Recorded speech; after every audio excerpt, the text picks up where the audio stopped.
What's up everyone? Today we are doing another comparison between the iPhone 7 and the iPhone 8. Now as you can see, my iPhone 8 is pretty bashed up. Me and it got in a fight. It tried to talk smack about my mom. And I told it not to talk about my mom like that, but it didn't listen. So we're going to be comparing not only the specs and everything, but I'm going to do a speed comparison. They're both running the same iOS 12 version right now. And I'm actually pretty curious on how these two are going to run because as you saw in my earlier video, I saw that the iPhone 6s Plus, which is older than the iPhone 8 Plus and iPhone 10, was faster than the iPhone 8 Plus and iPhone 10. So I don't know how these two phones are going to compare. Maybe the iPhone 7 is going to be faster, who knows. But if you want to skip to that speed comparison, I'll put a timestamp on the screen right now. It's probably going to be in this corner right here. So you can skip to that time, but I would really appreciate it if you guys stuck around and actually listened to me. Not a lot of people listen to me, so I really like it when people do actually.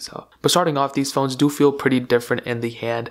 And you can see that the iPhone 7 looks a little bit different, obviously. The iPhone 8 does feel a little bit more premium. You have glass on the front and the back on the iPhone 8, where you only have glass on the front on the iPhone 7. Does it make it feel 100 times more premium? No, but you can definitely feel that it's a little bit better. But what I always say is you're probably going to put a case on the phone. I doubt most of you guys are going to rock caseless or go caseless. So you're probably not even going to notice it. So in terms of that, there's really not anything that you're going to miss if you keep an iPhone 7 or iPhone 8. But what I will say is the iPhone 8 does have an advantage in terms of the functionality. So this phone does have Qi wireless charging, which is the reason why they put glass on the back. So you can actually get it. Only problem with having a glass back is that it's just one more way to break it. Whereas on the iPhone 7, you can't break. There's no glass to break on the iPhone 7. You can still break it. I mean, you can put cracks in it somehow, throw it against a rock. But the iPhone 8, this costs a lot of money to fix if you go to the Apple Store and fix it. So I'm just going to put a skin over it. I don't think anybody's going to care. This costs, I think, over $100, almost $200 to fix the glass on the back because they have to basically take apart the phone completely. You can't just take off this and just put another thing. You have to actually go totally remove everything, which really sucks. I don't know why they do that, but yeah, in terms of that, but both phones are pretty much the same in every other aspect, I would say. Buttons on the same side, everything like that. Charging port on the bottom. No headphone jack either, but it's expected. Now, another big difference between these two is probably just the years that they came out. The iPhone 7 came out in 2016. The iPhone 8 came out in 2017. So a little bit of difference there, and that will affect the software functionality of it later on. I'll just kind of go into more detail about that. But another cool thing that both these phones did have was IP67 dust and water resistance. So you were able to go up to 1 meter of water for 30 minutes. So that's pretty cool. I mean, you're never really hoped to use it. You really hope not to go and dump water on your phone or something. But in case something like that does happen, it's really cool to have. And they did future-proof it a little bit in that sense. So both these phones are the same in that aspect. IP68 is only a little bit better. So IP67 is perfectly fine too. They're 750p, so not the sharpest things ever, but it gets the job done, I would say. They're not OLED, which sucks because OLED is amazing technology and I love it a lot, but what are you gonna do, Now remember when I said that the years will probably affect the software functionality of it? Well, what I mean by that is the iPhone 7 came out in 2016, as you guys know. It started off getting iOS 10.0.1, and right now it is upgradable to iOS 12, and it's going to get 12. Whatever, all of iOS 12. It's going to get all of iOS 13, and I'm pretty sure it's going to get all of iOS 14 as well. So you do have a lot of years left on the iPhone 7, but on the iPhone 8, so not only are you getting all the versions that the iPhone 7 is going to get, but you're also going to get iOS 15 as well, potentially. Now, Apple could do something in the future to make it not last as long, but what we're seeing is the iPhone 8 is going to last an extra year than the iPhone 7, but we're still kind of early in both the life cycles. I mean, I don't even think we're halfway through the iPhone 7's life cycle yet.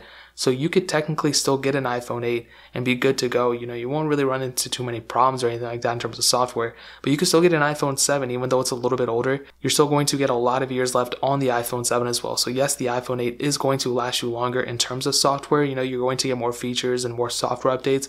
But the iPhone 7 is still going to get a lot more years as well. So if you're worried about, software not being good or you not being able to last as long as another phone or something, guys, don't even worry about it. You guys worry about the wrong things sometimes. But so that's pretty much the outer parts of the phone, everything besides the processors and stuff. But talking about the processors and the specs of both these phones, the iPhone 7 has the Apple A10 Fusion chip, a quad-core CPU, and 2 gigabytes of RAM, where the iPhone 8 has the Apple A11 Bionic chip, a hexa-core processor, and 2 gigabytes of RAM. So on paper, yes, the iPhone 7 is slower than the iPhone 8, but we will see in a second how much slower it is. But like I said, guys, specs, on paper mean a lot. Don't get me wrong. I mean, you're paying for better specs and everything. But it's just so weird that the last couple tests that I've been doing, even with the iPhone 8 and 8 Plus and iPhone 6s Plus, and comparing that to the iPhone 10 and 8 Plus, just seeing like there's really like not that much different. In some cases, the iPhone 6s Plus is faster than the newer iPhone. So let's just see how much faster the iPhone 8 is compared to the iPhone 7, or maybe vice versa. Maybe the iPhone 7 is faster. So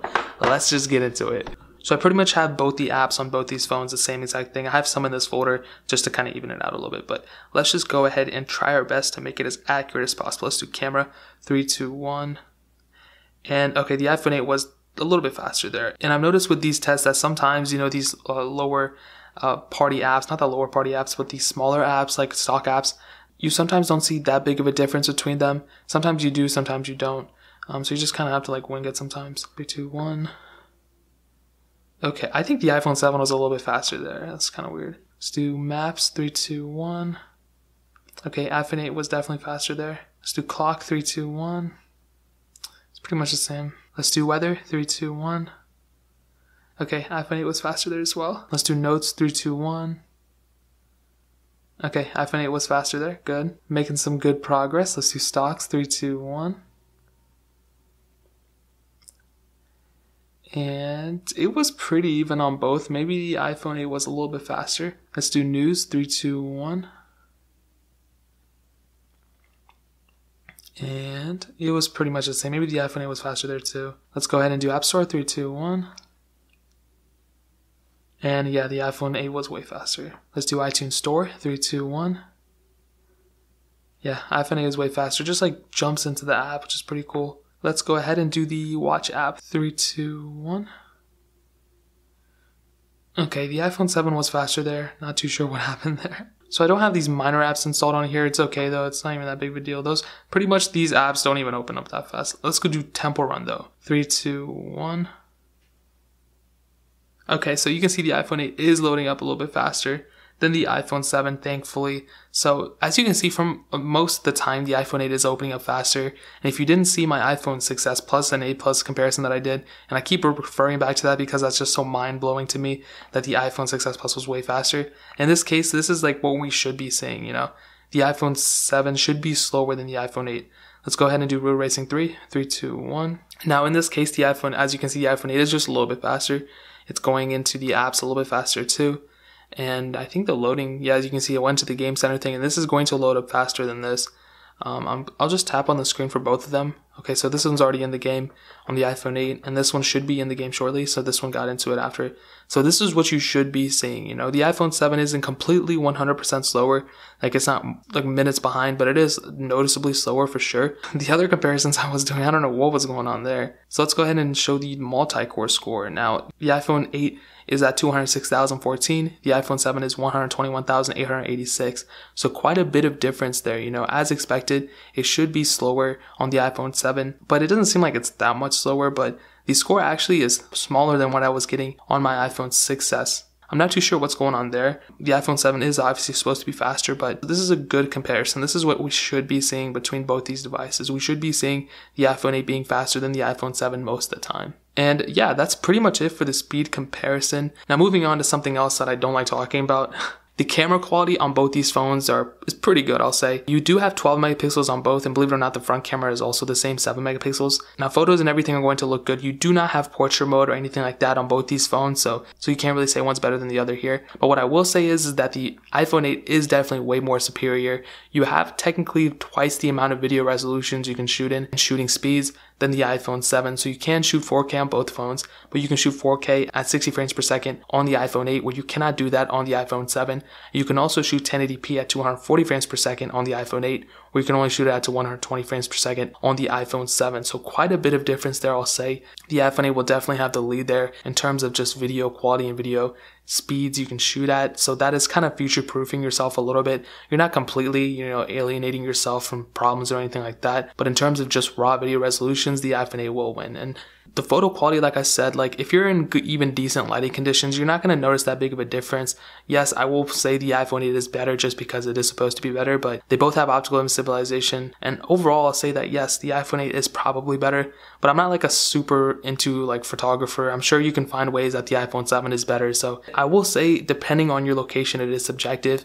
but the iPhone 8 is going to be more of a superior camera overall. And like I said, the front camera is 7 megapixels on both, so whether you have this or the iPhone 7, it's going to be shooting the same video resolution, so you have nothing to worry about in that sense. Now, another funny thing between these two phones is that the battery life apparently is going to be around the same. So you have a 1821 mAh battery on the iPhone 8 and a 1960 mAh battery on the iPhone 7. So what Apple did was actually when they upgraded their devices, they decreased their battery size. I don't know why they do that. They increased the camera quality, they increased the performance, but with battery life and size in general, they just degrade it, make it worse, or make it the same. Like, why can't they just improve battery life? That is one of the things I will never understand, but on paper they both last the same amount, but I'll probably say the iPhone 7 might have the advantage here. I think the bigger battery and the lower performance in a way does kind of help out the iPhone 7 in the long run. So in terms of battery life, you will probably be better on the iPhone 7, but not by much. It's going to be maybe like 45 minutes better. It's not going to be that much at all. What I will say though is that if you are watching this, you do have an iPhone or anything like that, if you have an iPhone 6 or above, I would recommend going to the Apple Store by the end of this year and replacing the battery for $30. They're still doing that, so I would really recommend you guys doing that. I mean, make sure battery lasts even longer, so yeah, I would recommend doing that. But you want to make sure that your battery is not already at 100%. So you want to go here, you want to go into settings, you want to scroll down into battery. Right there, you want to click battery health. And as you can see, my phone's at 90%. I will probably replace it, but I don't know if you can replace it with a cracked back. I think you'll have to replace the back before you can replace the battery, which is kind of annoying. If it's under like 90%, I would probably recommend replacing that. But so the verdict between these two, right? Which one you should get? I'm assuming you're watching this and trying to figure that out. I will definitely say if you have the money, get the iPhone 8. It's definitely a better phone overall. It's a little bit more expensive. Like the iPhone 8 is still selling for like over like $300. Even though this one had a cracked back, I still paid a lot of money for it. Whereas on the iPhone 7, you could probably find them for less than $200 if you're pretty lucky. So the iPhone 8 is still selling for a lot of money, and I don't think it's that much of an upgrade. I mean, it is an upgrade for sure, but I don't think it's worth the like $300, over $300 if you had to pay for it. If you can get an iPhone 7, you can make it last for a little while, at least like 2 more years on software updates alone. I definitely say the iPhone 7 is a very good contender, but the iPhone 8, if you have the money, if you want a phone just to last you even longer and a better performing phone overall, definitely get it. But I don't think the extra $100 you're going to spend on an iPhone 8 is worth the justification of money than what the iPhone 7 is currently going for. They're both very good phones. The iPhone 8 is obviously better, but price per dollar, I think the iPhone 7 might win here. And that is pretty much it. If you guys have any questions or anything like that, leave it down in the comment section below. Hit that like button, that'll mean so much, but definitely hit that subscribe button. Every single subscriber we get really does count, so it means so much if you guys can hit that. Also check out the other links down in the description as well. My Twitter, my Instagram, my second channel. I do a lot more iOS comparisons and phone comparisons in general, so I'd really appreciate if you guys could check that out. But more importantly than everything else, I love every single one of you guys, and I hope I'll catch you guys in the next video. Peace out, till then.